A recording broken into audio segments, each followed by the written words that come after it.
장학금에 관련된 구분이 10분이 친구들은 사실 조금 수혜를 받기가 어려운, 수혜를 전혀 받을 수 없는 장학금입니다. 제 스펙을 공개해보는 3학년으로 이제 학교를 편입학을 하게 되면 모두가 다 경쟁을 할 수 있는 4.5 만점. 학교마다 조금 이제 차이가 있는데 원서를 쓰는 게 없었어요. 2020년 3월부터 2023년 10월 31일까지 총 4년간 학기를 하면 안 줘요. 안 줘가지고 내 역량 하나만으로.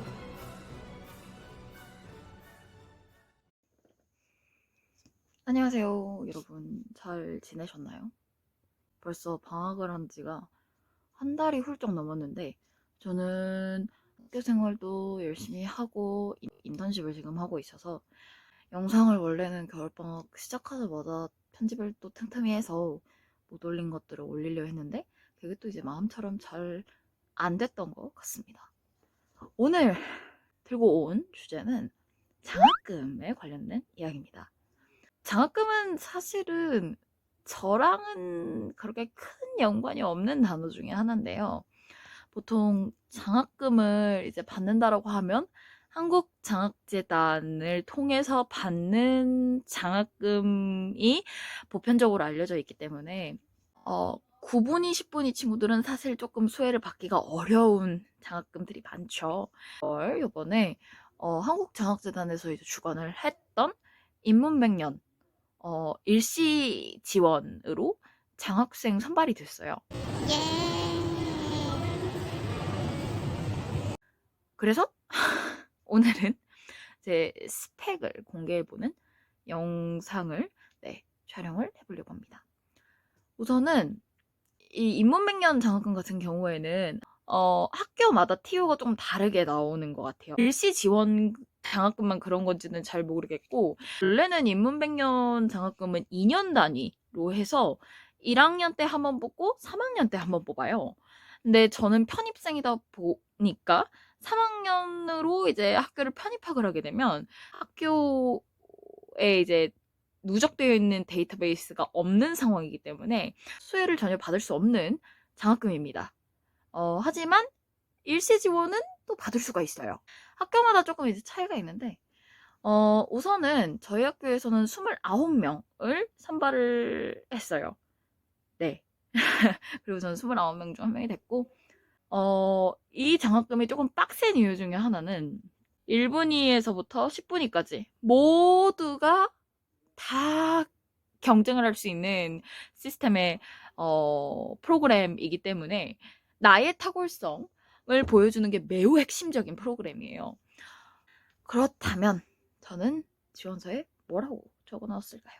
저는 현재 인하대학교 중국학과 4학년 근데 2024년 기준으로 초과학기예요. 2023년 2학기에 저는 지원을 받은 거니까 4학년 2학기 재학을 하고 있었고요. 복수 전공은 정치외교학을 하고 있습니다.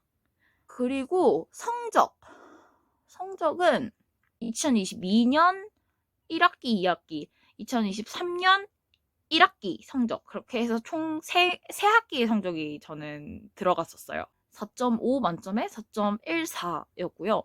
지금도 사실은 그렇게 큰 변화가 있지는 않습니다. 저희 학교는 좀 특이하게 지원서를 쓰는 게 없었어요. 그게 되게 매력적이어서 지원을 하게 된 게 있었거든요. 대신에 조금 제출해야 할 서류가 몇 가지가 더 있었어요. 첫 번째로는 분위를 참고할 수 있는 서류였는데 분위 서류를 제출을 안 하면 그냥 10분위로 간주를 하고 처리를 하겠다라고 얘기를 했는데, 두 번째 제출할 서류 같은 경우에는 공모전 수상 이력들을 작성을 하는 거였어요. 저는 탁월성을 보여주는 게 목표였기 때문에 중국학 쪽에서 받았던 상 하나랑 정치외교학 쪽에서 받았던 상 하나씩을 각각 기입하는 게 중요하겠다라고 생각을 했고, 최대한 주관하는 기관의 좀 규모가 좀 컸으면 좋겠다라고 생각을 했습니다. 그래서 저는 이렇게 얘랑 얘를 냈었어요. 사본을 냈었고요. 중국학 쪽에서 냈던 서류는 한중문화우호협회에서 주관한 아름다운 헤이롱전과 함께하는 제18회 한주년 중국문화대회 상식퀴즈 부문. 에서 받았던 동상을 하나 제출을 했고요. 두 번째 정치외교학 쪽에서 받았던 상은 한국국제교류재단에서 주관을 했던 제1회 아세안 이해교육 콘텐츠 공모전에서 받았던 장려상을 작성하였고 그거를 사본으로도 제출을 하였습니다. 그리고 봉사 시간을 또 이제 제출을 하라고 하셔서 이게 사실은 좀 얘기가 많죠. 편입생들 같은 경우에는 그 학교를 편입한 시점에서부터 해온 봉사활동을 기준으로 내야 되는 건지 아니면 이전에 전적대에서부터 쌓아왔던 봉사활동 이력부터 시작해서 지금까지를 얘기하는 건지가 매우 중요했어요. 저희 학교 같은 경우에는 전적대에서 쌓아왔던 이력부터 시작해서 지금까지 했던 거를 다 인쇄해오면 된다라고 하셔서 다 인쇄를 했더니 2020년 3월부터 2023년 10월 31일까지 총 4년간 160시간 30분이라는 결과가 나왔습니다. 저희 학교는 좀 정량평가 위주로 많이 진행을 한 것 같아요. 사실 정량평가에서 그렇게 밀릴 만한 건 없었고 수상 이력을 더 적을 수는 있었으나 그 수상 이력들 같은 경우에는 뭔가 성실해서 줍니다. 노력을 하셨습니다. 약간 이런 느낌이었기 때문에 나의 탁월성이나 나의 역량을 보여주는 상으로서는 적합하지 않다라는 생각이 들어서 그냥 정말 내 역량 하나만으로 받아낸 상들만 기입을 그냥 깔끔하게 하고 말았어요. 아무튼 그런 것 같습니다. 인문백년 장학금 2년짜리는 사실 좀 도전하기가 어려운 바가 있지만 또 특히 이제 편입생들한테는 장학금의 기회가 중요하잖아요. 근데 또 마주하기가 참 어려워요. 남아있는 시간이 사실상 2년이기 때문에 또 초등학기를 하면 안 줘요.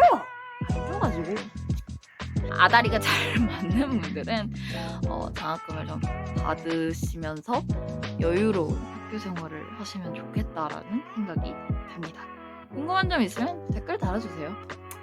얼마나 도움이 될지는 모르겠는데 열심히 대답해 볼게요. 그러면 저는 여기서 짧게 마무리를 하고 가보겠습니다. 여러분